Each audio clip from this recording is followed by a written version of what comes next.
चैटन chemistry के सबसे पहला चैप्टर का पहला टॉपिक है reversible reaction in dynamic equilibrium. ठीक है, स्मार्ट सिलेबस में तो ये नहीं है, लेकिन इसको पढ़े बगैर अगर इसके बाद वाला जो टॉपिक है ना वो समझ में नहीं आएगा। ठीक, तो सबसे पहले हम इसका डेफिनेशन लिखते हैं, रिवर्सिबल रिएक्शन क्या होते हैं। ठीक,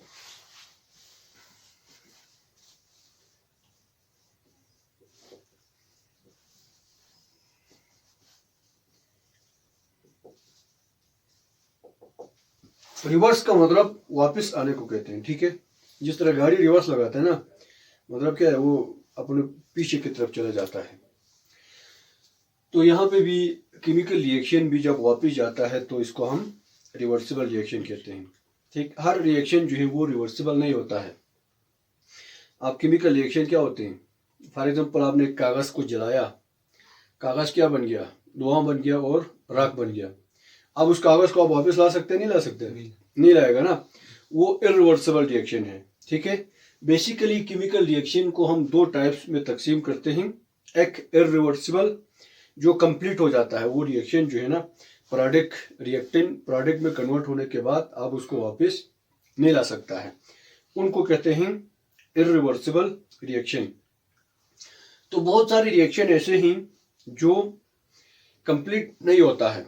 ठीक है, वो रिएक्टेंट जो है प्रोडक्ट वापस रिएक्टेंट बन जाता है, उसको कहते हैं reversible reaction. A reaction in which the product can react together to reform the original reactant. इसकी डेफिनेशन क्या है, a reaction in which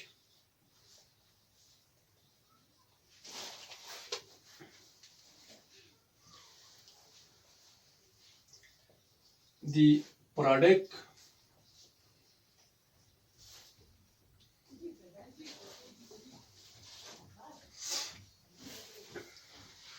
can react together to reform the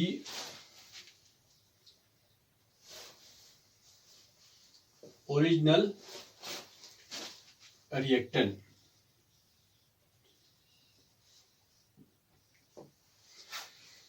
अब इस डेफिनेशन को समझें, क्या कहते हैं, एक ऐसा रिएक्शन जिसमें फर्ज करें, यहां पर देखें, ए जो है react with B to form C and D, ये तो हमने फर्ज किया। ठीक, अब इस साइड पे हमेशा रिएक्टेंट को लिखते हैं, इस साइड पे जो है वो क्या है, लेफ्ट साइड पे रिएक्टेंट, ये रिएक्टेंट है, और राइट साइड पे जो है वो प्रोडक्ट है। अब इस डेफिनेशन के मुताबिक क्या कहते हैं, पहला जो है ए रिएक्ट करेगा बी के साथ तो सी और डी बनेगा। ठीक, इसको हमने क्या कहा, प्रोडक्ट। फिर ये रिवर्सिबल रिएक्शन ऐसा रिएक्शन होते हैं जिसमें product can react to form to reform, यानी दोबारा बनाने के लिए, किसको, ओरिजिनल प्रोडक्ट को। तो इसका मतलब क्या हुआ, इस तरह के रिएक्शन को हम हाफ डबल एरो से इंडिकेट करते हैं। ठीक, सीधा सीधा एरो जो है वो अगर जो रिएक्शन कंप्लीट होता है, इरिवर्सिबल है, तो हम किस तरह लिखते हैं, रिएक्टेंट और प्रोडक्ट के बीच में, ठीक है, एरो से इसको इंडिकेट करते हैं। लेकिन ये क्या है, रिवर्सिबल रिएक्शन ही, ये दोनों साइड पे चलता है, इसलिए इसको क्या कहते हैं, इस तरह के एरो से शो करेंगे। ठीक, और दूसरा डेफिनेशन क्या है, या आप ये भी कह सकते हैं कि a reaction which proceed in forward direction as well as in the reverse direction, या आप इसकी डेफिनेशन क्या कर सकते हैं,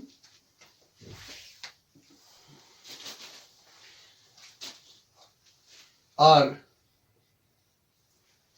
a reaction which proceed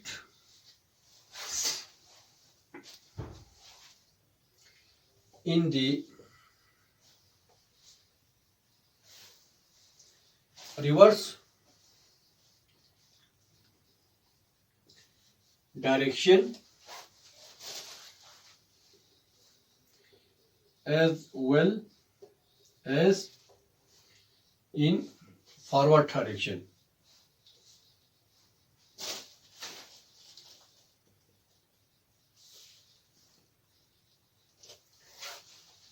Under the same condition, अगर आप कंडीशन को चेंज नहीं करें, कोई भी टेम्परेचर, प्रेशर वगैरह, वॉल्यूम वगैरह को, तो फिर क्या होगा, ये रिएक्शन फॉरवर्ड डायरेक्शन में भी जाएगा, वापस भी आएगा, रिवर्स भी होगा। ठीक है, तो इसको हम फॉरवर्ड, ये वाला एरो जो है वो फॉरवर्ड डायरेक्शन को शो करते हैं, और ये जो एरो वापस आ रहे हैं वो रिवर्स को शो करते हैं। इस तरह की रिएक्शन को क्या कहते हैं, रिवर्सिबल रिएक्शन कहते हैं। अब इसकी मिसाल इस तरह है, फर्स्ट करें इस कमरे में या इस क्लास में 40 स्टूडेंट हैं, ठीक है, और दूसरा वाला कमरा जो है वो खाली है। हम इधर से एक एक करके उसमें भेजते हैं, तो उधर क्या होगा, पहले उधर कम है, फिर वहां पे मकदार स्टूडेंट की तादाद बढ़ना शुरू हो जाएगा। ठीक है, और वहां से इस कमरे में आ रहे हैं, इधर से उधर जा रहे हैं, मूवमेंट चल रहा है, तो इसको हम कहते हैं रिवर्सिबल रिएक्शन। ठीक, इसमें बहुत सारे एग्जांपल्स हैं। एक एग्जांपल मैं आपको बताऊंगा रिवर्स रिएक्शन की। इसमें यहाँ पे देखिए, sulphur dioxide react with oxygen to form sulphur dioxide. ये हमारे पास क्या है, एक एग्जांपल है रिवर्सिबल रिएक्शन की। इसमें ये इस साइड पे जो है रिएक्टेंट है, सल्फर डाइऑक्साइड ऑक्सीजन के साथ रिएक्ट करके सल्फर ट्राइऑक्साइड बनते हैं, फिर ये वापस डिकम्पोज हो जाता है। अब यहाँ पे इसके लिए रिएक्शन करने के लिए कोई और तो नहीं है ना प्रोडक्ट, तो ये खुद ब खुद क्या होते हैं, डिकम्पोज हो जाता है, यानी ये टूट के वापस ओरिजिनल रिएक्टेंट बनाता है। इसको कहते हैं रिवर्सिबल रिएक्शन। अब इधर देखें, इसको ग्राफ की मदद से हम देखेंगे किस तरह होता है। सल्फर डाइऑक्साइड सल्फर ट्राइऑक्साइड के साथ किस तरह रिएक्ट करते हैं। ठीक है, अब आप यहां पे देखें, sulphur dioxide react with oxygen to form sulfur trioxide। इस साइड पे जो है वो हमारे पास क्या है, प्रोडक्ट है, वो वाला ये वाला रिएक्टेंट है, SO3 जो है प्रोडक्ट है। तो ये दोनों रिएक्ट करके क्या बनाता है, सल्फर ट्राइऑक्साइड बनाते हैं। ठीक है, तो ग्राफ की मदद से हम किस तरह इसको रिप्रेजेंट करते हैं, विथ रिस्पेक्ट टू टाइम। ठीक है, और इस साइड पे हम ड्रा करेंगे कंसंट्रेशन, इनका मकदार। अब यहां पे देखिए, हमारे पास 3 सिचुएशन आते हैं।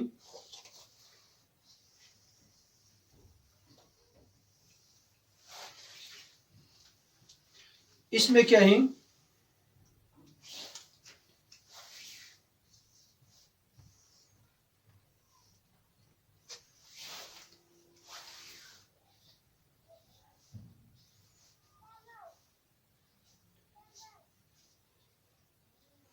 इसमें सब ये SO2 है। ठीक है, और ये जो है हमारे पास ऑक्सीजन है।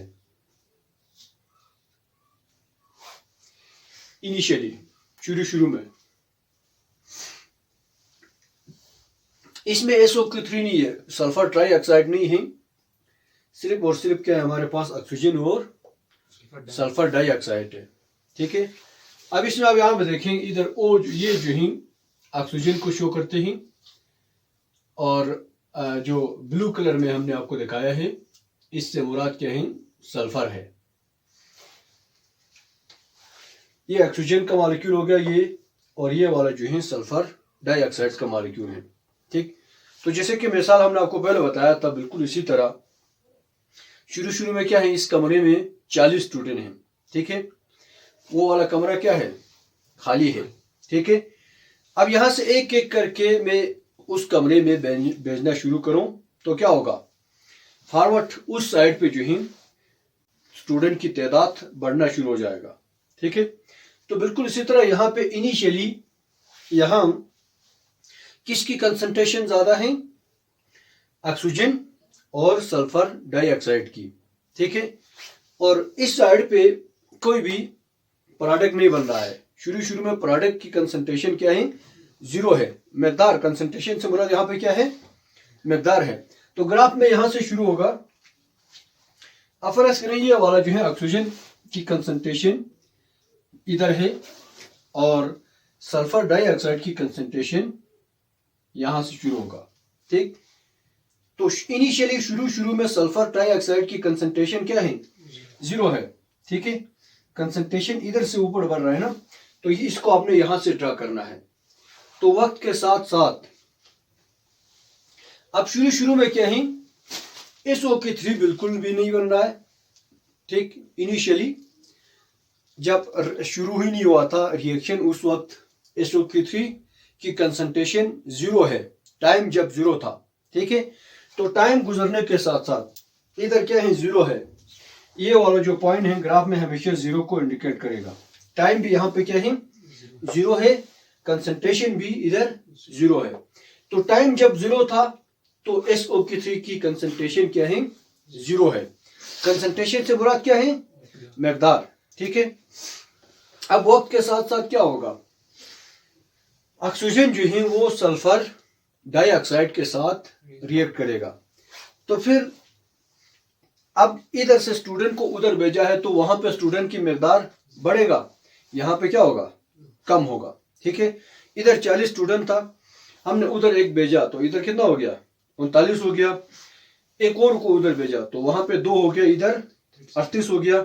इस तरह एक एक करके 10 स्टूडेंट को उस कमरे में भेजूं तो यहाँ पे कितना होगा, 30 हो गया, उधर 10। तो क्या हो रहा है, इधर स्टूडेंट कम हो रहा है, वहां पे दूसरे कमरे में स्टूडेंट बढ़ रहा है नहीं है। तो यहाँ पे भी ऐसा ही होगा। शुरू में सिर्फ और सिर्फ ऑक्सीजन और सल्फर डाइऑक्साइड था, उस वक्त ये बिल्कुल खाली है, 0 है इसकी कंसंट्रेशन। अब वक्त के साथ साथ क्या होगा, ऑक्सीजन जो है वो सल्फर डाइऑक्साइड के साथ रिएक्ट करके यहाँ पे क्या बनना शुरू हो जाएगा, सल्फर डाइऑक्साइड। ठीक है, इसको हम इस खाने में शो करते हैं, इधर आ गया। ठीक है, ये सल्फर डाइऑक्साइड है।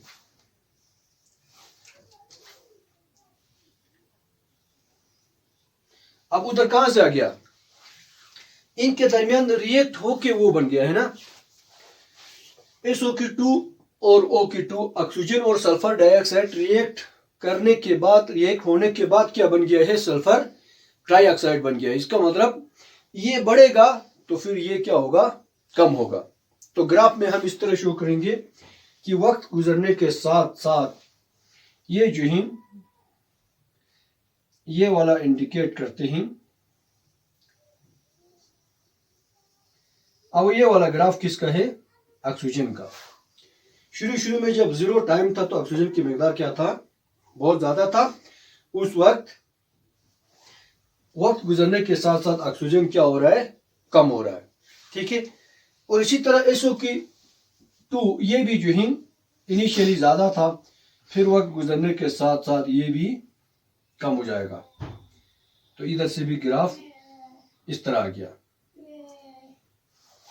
ठीक है, और इनिशियली SO3 इसकी मकदार कितना था, 0 था, बिल्कुल कम था। अब ये यहां से बढ़ना शुरू हो जाएगा।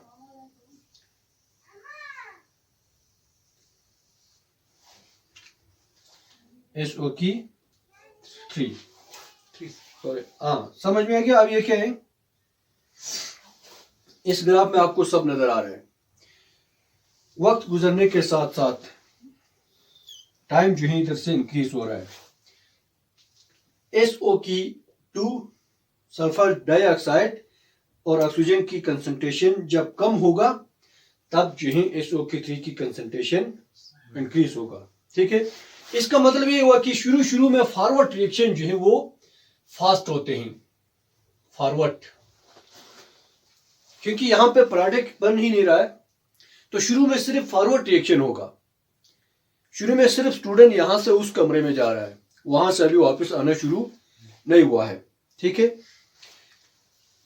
फिर जब इसकी मिकदार काफी बढ़ेगा तो एक वक्त आएगा कि यहां से वापस भी आना शुरू हो जाते हैं, तो इसको हम कहते हैं रिवर्स रिएक्शन।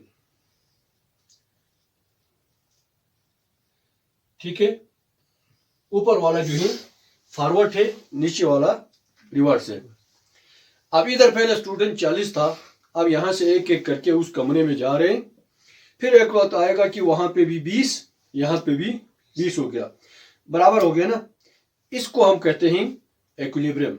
लेकिन रेट क्या होगा, अब वहां से वापस आने का, अब वहां से एक स्टूडेंट इधर आएगा तो इधर से एक स्टूडेंट उसमें जाएगा, ये चलता रहेगा। ठीक है, अब यहां पे देखें, इसमें अब इसकी मिकदार बढ़ गया है, लेकिन ये भी अभी इक्विलिब्रियम पे नहीं आया है। इसमें SO3 इसकी मिकदार बहुत बढ़ गया, ये भी नॉट इक्विलिब्रियम, ये वाला भी इक्विलिब्रियम पे नहीं है, क्योंकि इसमें क्या है, इसमें सिर्फ और सिर्फ रिएक्टेंट है। ठीक है, और ये भी इक्विलिब्रियम पे नहीं है, नॉट एट इक्विलिब्रियम, क्योंकि इसमें क्या है, सिर्फ और सिर्फ प्रोडक्ट है।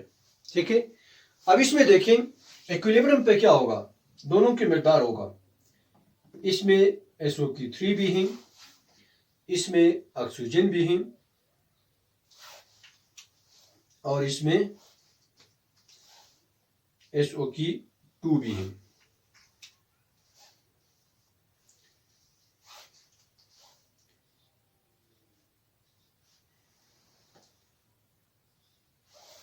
इसको कहते हैं इक्विलिब्रियम। ये क्या है, एट इक्विलिब्रियम।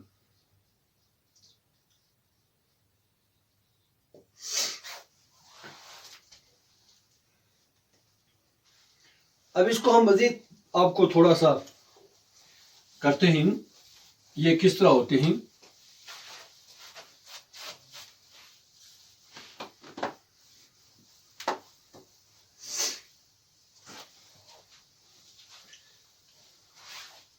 अब इसको दोबारा देखें एक दफा। शुरू में जो रिएक्शन होगा फॉरवर्ड होगा, वो इस तरह होगा, SO2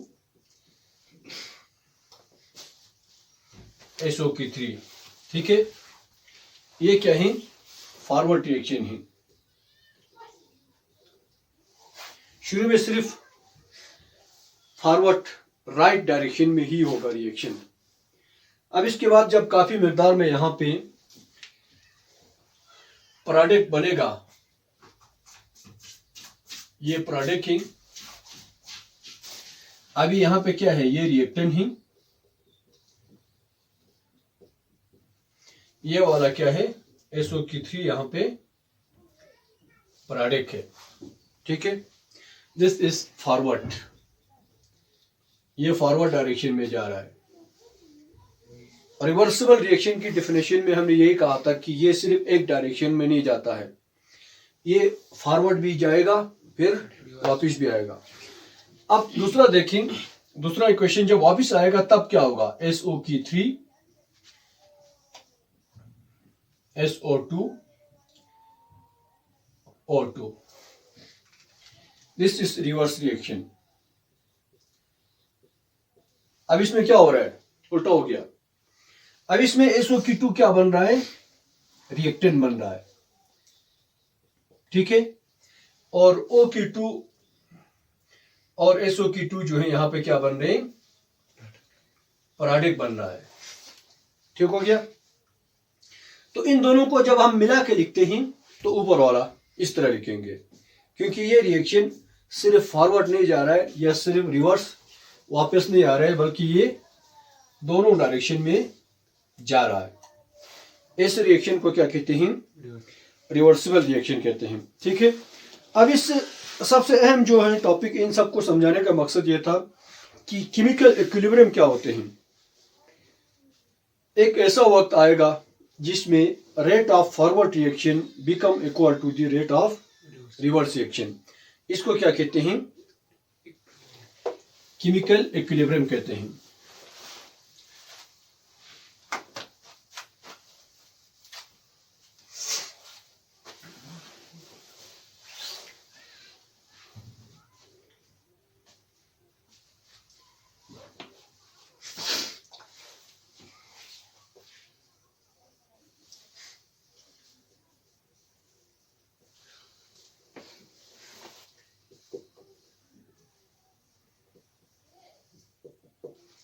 केमिकल इक्विलिब्रियम क्या होते हैं? एक ऐसी हालात, एक ऐसा स्टेट जिसमें rate of forward reaction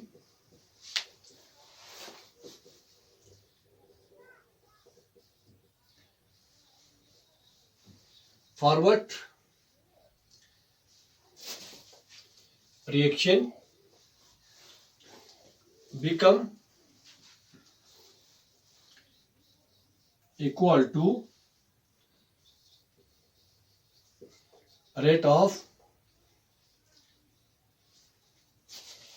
reverse reaction।